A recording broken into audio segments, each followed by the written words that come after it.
बच्चों आज हम पढ़ेंगे सारणिक के गुणधर्म। तो उससे पहले हम कुछ डिस्कस करेंगे सारणिक पर। देखो सारणिक को डेल्टा या कैपिटल डी से प्रेजेंट करते हैं। पीछे हमने पढ़ा चुके हैं, आपको पिछली वीडियो में सारणिक के बारे में बताया था आपको। एक बार और हम रिवीजन कर रहे हैं। ये एक सारणिक है जो 3 पंक्ति है और 3 इसमें स्तंभ है। सारणिक की जो चिन्ह परिपाटी होती है उसी के अनुसार उसका प्रसार होता है। प्रत्येक सारणिक का अपना एक निश्चित मान होता है जो हमें उस सारणिक का प्रसार या विस्तार करने पर प्राप्त होता है। अब किसी सारणिक का हम प्रसार या विस्तार किस प्रकार से करते हैं, ये एग्जाम्पल हमने लिया है इसके लिए। ये एक सारणिक है जिसमें 3 पंक्ति है और 3 स्तंभ है। सारणिक में विशेष ध्यान रखना है कि सारणिक जो होता है वो वर्गाकार होता है, यानी कि उसमें पंक्तियों की संख्या स्तंभों की संख्या के बराबर होती है। तो 2x2 का भी हो सकता है, 3x3 का भी, 4x4 का। ये हमने एग्जाम्पल लिया है 3x3 का। तो हम इसका प्रसार कैसे करेंगे, यानी कि इसका विस्तार कैसे करेंगे, ये बहुत मैन है। तो इसका विस्तार करेंगे हम चिन्ह परिपाटी के अनुसार, पहली पंक्ति या पहले स्तंभ के अनुसार। आप इसका विस्तार पंक्ति के सापेक्ष भी कर सकते हैं और स्तंभों के सापेक्ष भी, किसी भी पंक्ति या किसी भी स्तंभ के सापेक्ष। बस आपको ध्यान रखना है चिन्ह परिपाटी, जहाँ से आप प्रसार कर रहे हैं वहाँ से आप चिन्हों का ध्यान रखना है, ठीक है। जैसे भी आप प्रसार कर रहे हैं, तो हम इसका प्रसार कर रहे हैं R1 के सापेक्ष, यानी कि फर्स्ट रो के सापेक्ष हम इसका प्रसार कर रहे हैं। सबसे पहले 2 इंटू मिलेंगे और इसके आमने सामने की जो संख्या है वो कैंसिल कर देंगे। ये भी कैंसिल, ये भी कैंसिल। बच्चे ये और ये 9 एकम 9 माइनस 2 6 12। आगे चलेंगे माइनस, यानी कि पहले एज इट इज जो भी संख्या है एज इट इज रखेंगे, उसके बाद माइनस का यानी कि उसका चिन्ह पलट देंगे। और ये है यहाँ पे 5 -5, तो माइनस के चिन्ह यहाँ है और माइनस ये है, माइनस माइनस प्लस के 5। ये भी कैंसिल, ये भी कैंसिल। क्रॉस मल्टीप्लाई करेंगे, 4 9 36 माइनस 3 6 18। आगे चलेंगे, चिन्ह है आगे प्लस, यानी कि संख्या 8 रखेंगे, -3। इसके आमने सामने संख्या कैंसिल करेंगे, क्रॉस मल्टीप्लाई करके सवाल को हल करेंगे। 4 दूनी 8 माइनस 3 एकम 3। सोल्व करेंगे, 9 -12 माइनस के 3, -3 की मल्टीप्लाई करेंगे 2 में तो माइनस के 6। 36 में 18 जगह घटाएंगे, 18 बचेंगे और 18 पंजे 90। 8 -3 तो बचे 5 और 5 दिए 15, माइनस के 15। 15 माइनस के है और 6 ये है, तो ये हो गया 21 माइनस के, और 21 माइनस के है प्लस के है कितने 90। तो घटाएंगे, घटा के आएगा 69 प्लस का। ये इसका आंसर। इसका प्रसार आप स्तंभ के सापेक्ष भी कर सकते हैं, बस चिन्ह परिपाटी का ध्यान रखना है। आंसर फिर भी यही आएगा। अब एक 2x2 का सारणिक हमने लिया है, इसका प्रसार हम कैसे करते हैं, सीधे क्रॉस मल्टीप्लाई करते हैं। 7 चौक 28 माइनस 6 पंजे 30, घटाएंगे माइनस के 2। तो आई होप कि बच्चों आपके समझ में जो है प्रसार करना आ गया होगा, और प्रसार करने पर ही हमें सारणिक का मान प्राप्त होता है, ध्यान रखना है। तो अब आते हैं हम इसके गुणधर्म पर। यह सारणिक के गुणधर्म। पहली जो इसमें विशेषता होती है, इसकी जो खास बात है इसमें, प्रॉपर्टी जो इसकी है, यदि किसी सारणिक की किसी भी पंक्ति या स्तंभ का प्रत्येक अवयव 0 है तो सारणिक का मान 0 हो जाता है। जैसे एग्जाम्पल लेते हैं इसके लिए। सपोज करो ये कोई एग्जाम्पल है,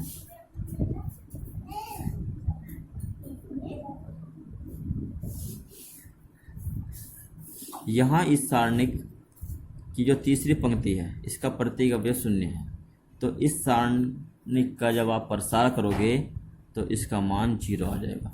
इसलिए हम पहले ही यदि कहीं पे क्वेश्चन जब आगे करेंगे तो यदि कहीं पे इस तरह कंडीशन बन के आती है कि यदि किसी सारणिक में किसी भी एक पंक्ति या स्तंभ का प्रतीक अवयव शून्य है तो उसका मान शून्य हो जाएगा। आप इसका प्रसार करके देखना, यहाँ पे स्वतः ही लेफ्ट हैंड साइड लेना कि इसकी लेफ्ट हैंड साइड में ये रखना है और इसका प्रसार करना है। प्रसार करके आप जैसे पीछे अभी आपको प्रसार करना सीखा है, प्रसार करके आप देखोगे इसका मान 0 आएगा। दूसरी प्रॉपर्टी है इसकी, यदि किसी सारणी की पंक्तियों को स्तंभों में और स्तंभों को पंक्तियों में परिवर्तित कर दी जाए तो सारणी के मान में कोई परिवर्तन नहीं होता है। फॉर एग्जाम्पल, सुपर करो कोई सारणिक है A1 A2 A3 B1 B2 B3 C1 C2 C3। यदि हम इसकी पंक्तियों को स्तंभ में परिवर्तित कर दिए, स्तंभों को पंक्तियों में परिवर्तित कर दे तो इसके मान पर कोई इफेक्ट नहीं पड़ेगा। B1 B2 B3 C1 C2 C3। यहाँ पर आप संख्या भी लेकर के इसको प्रसार करके देख सकते हैं और फिर इसको जो है परिवर्तित करके इसका प्रसार करके देख लेना, आंसर एक ही आएगा। नंबर 3 प्रॉपर्टी है, यदि किसी सारणी की किन्हीं दो पंक्तियों या स्तंभों को परस्पर बदल दिया जाए तो सारणी के मान का चिन्ह बदल जाता है। जैसे सपोज करो ये कोई सारणिक है A1 A2 A3, यहाँ पे संख्या भी आप ले सकते हो कोई भी, B1 B2 B3 C1 C2 C3।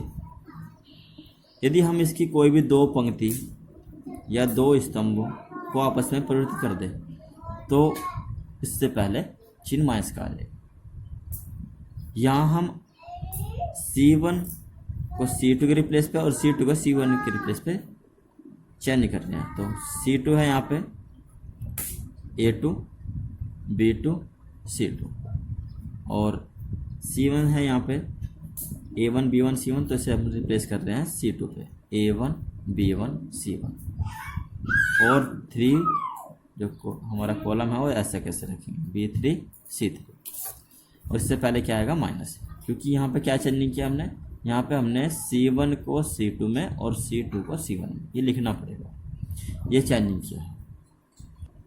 Next प्रगुण है इसका नंबर 4, यदि किसी सारणिक में कोई दो पंक्ति या दो स्तंभ सर्वसम है।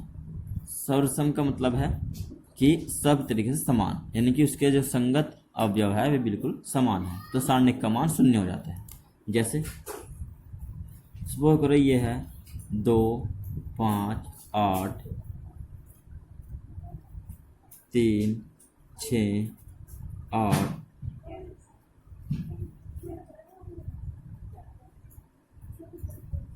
2 5 8। ये एक एग्जाम्पल हमने लिया है। यहाँ पे देखिए इसकी जो R1 है, यहाँ पे जो पंक्ति फर्स्ट है वो पंक्ति थर्ड के इक्वल है, तो इसका मान 0 हो जाएगा। संतुष्टि के लिए आप इसका प्रसार करिए, प्रसार करना आपको सिखाया है। इसे इस साइड लीजिए लेफ्ट हैंड साइड और इसका प्रसार कीजिए, प्रसार करके आप देखोगे तो इसका मान 0 हो जाएगा। नंबर 5, यदि सारणी की किसी एक पंक्ति या एक स्तंभ के प्रत्येक अवयव को किसी संख्या से गुणा कर दिया जाए तो सारणी के मान में भी उस संख्या से गुणा हो जाता है। देखिए ये कोई सारणिक है 2 5 4 3 1 6 7 2 1। आप इसका प्रसार कीजिए, प्रसार करके यानी कि इसका मान ज्ञात कीजिए, जैसे कि हमने अभी आपको सिखाया है यहाँ पर किसी भी सारणिक का प्रसार करना और इसका मान। तो ऐसे आप इसका प्रसार कीजिए, इसका मान ज्ञात कीजिए।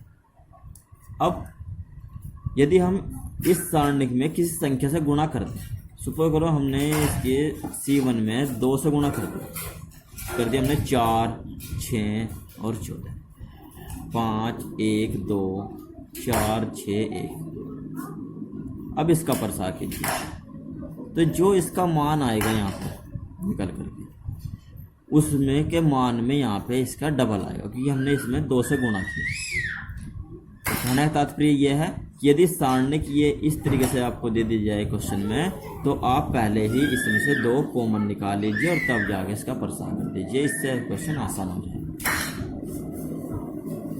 प्रगुण नंबर 6 है, यदि सारणिक की किसी पंक्ति या स्तंभ का प्रत्येक अवयव 2 या 2 से अधिक पदों का योगफल है, तो सारणिक को उसी क्रम के 2 या 2 से अधिक सारणिकों के योगफल के रूप में व्यक्त किया जा सकता है। फॉर एग्जाम्पल, सपोज करो ये क्वेश्चन है A1, A2, A3, B1, B2, B3, C1, C2, C3, और इसकी एक जो स्तंभ है, सपोज करो ये 2 संख्याओं के योगफल के रूप में है, D1 + D2 + D3। तो हम इसे 2 सारणिकों के योगफल के रूप में व्यक्त कर सकते हैं।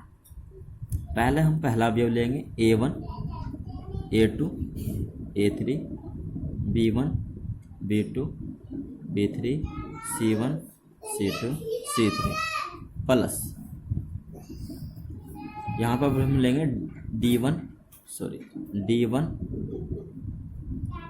D2, D3, B1, A2, B2, C2 और A3, B3, C3।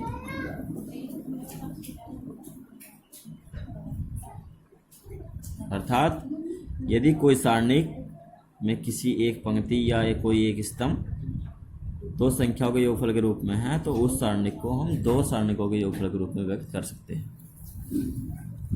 और लास्ट इसका जो प्रॉपर्टी है नंबर 7, यदि सारणिक, देखिए, यदि सारणिक की किसी एक पंक्ति या किसी एक स्तंभ के सभी अवयवों में किसी अचर संख्या से गुणा करके अन्य पंक्ति के या स्तंभ के संगत अवयव में जोड़ या घटा दिया जाए, तो सारणिक के मान में परिवर्तन नहीं होता, यानी कि जो सारणिक का मान है एज इट इज वही रहेगा। और सारणिक का मान कैसा आता है? प्रसार करने पर। फॉर एग्जाम्पल, सपोज करो ये कोई हम एग्जाम्पल ले रहे हैं 2, 5, 4, 3, 2, 1, 3, 1, 5 एक सारणिक है। आप इसका जो है प्रसार करके, विस्तार करके इसका मान ज्ञात कीजिए।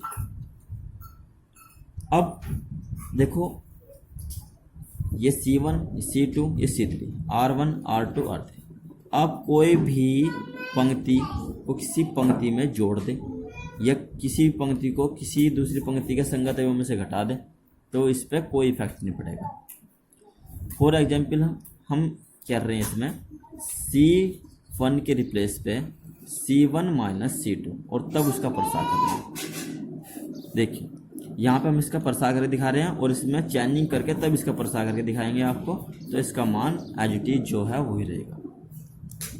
देखो 2 इंटू में लेंगे, ये भी कैंसिल, ये भी कैंसिल, 2 पंजे 10 - 1 ही कम 1, फिर आगे चलेंगे -5 प्लस माइनस प्लस चिन्ह का ध्यान रखेंगे, ये भी कैंसिल, ये भी कैंसिल, 3 पंजे 15 -3 ही कम 3, फिर आगे चलेंगे प्लस 4 इंटू में लेंगे, ये भी कैंसिल, ये भी कैंसिल, 3 ही कम 3 और -3 दूनी 6।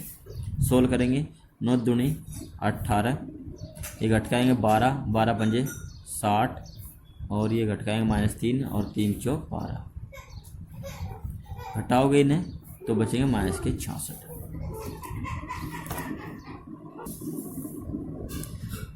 अब देखिए हम इसमें कुछ चेंजिंग कर रहे हैं, यानी कि अब हम आपको दिखा रहे हैं कि जैसे कि हमने मान लीजिए इसमें C2 को C1 में जोड़ रहे हैं, यानी कि C1 के रिप्लेस हम कर रहे हैं C1 + C2 और फिर इसका प्रसार करके दिखाएंगे, तब भी माइनस के 66 आएगा। तो C1 में C2 को जोड़ेंगे तो संगत पदों को जोड़ेंगे, 5 + 2 7, 2 + 3 5, 1 + 3 4। C2 को ऐसे रखेंगे 5 2 1 4 1 5। चेंजिंग किस में किया हमने? C2 में। यहाँ प्रसार करके देख लीजिए इसका, 7 को इंटू में रखेंगे, ये भी कैंसिल भी करेंगे, 5 दूनी 10 माइनस 1 एकम 1। आगे चलेंगे, माइनस के 5 इंटू में लेंगे, ये भी कैंसिल ये भी कैंसिल, 5 पंजे 25 माइनस 4 एकम 4, फिर प्लस 4 इंटू में रखेंगे, ये भी कैंसिल ये भी कैंसिल, 5 एकम 5 और माइनस 4 दूनी 8। सोल्व करेंगे, घटाएंगे, ये आएंगे 9 9 सत्ते 63 से घटाएंगे, घटा करके आएंगे 21 और 21 पंजे 105, तो ये देंगे माइनस के 105 से घटाएंगे, आएंगे माइनस के 3 और माइनस 3 की मल्टीप्लाई 4 में करेंगे तो देंगे माइनस के 12। सोल्व करेंगे, इसको सोल्व करके देख लेना बच्चों, ये आएंगे, ओह यहाँ थोड़ी मिस्टेक है बच्चों, ये 54 आएगा, जल्दी में थोड़ी मिस्टेक हो गई, यहाँ 54 आएगा बच्चों, सॉरी। और यहाँ से घटाओगे तो ये भी 54 ही आएगा माइनस का।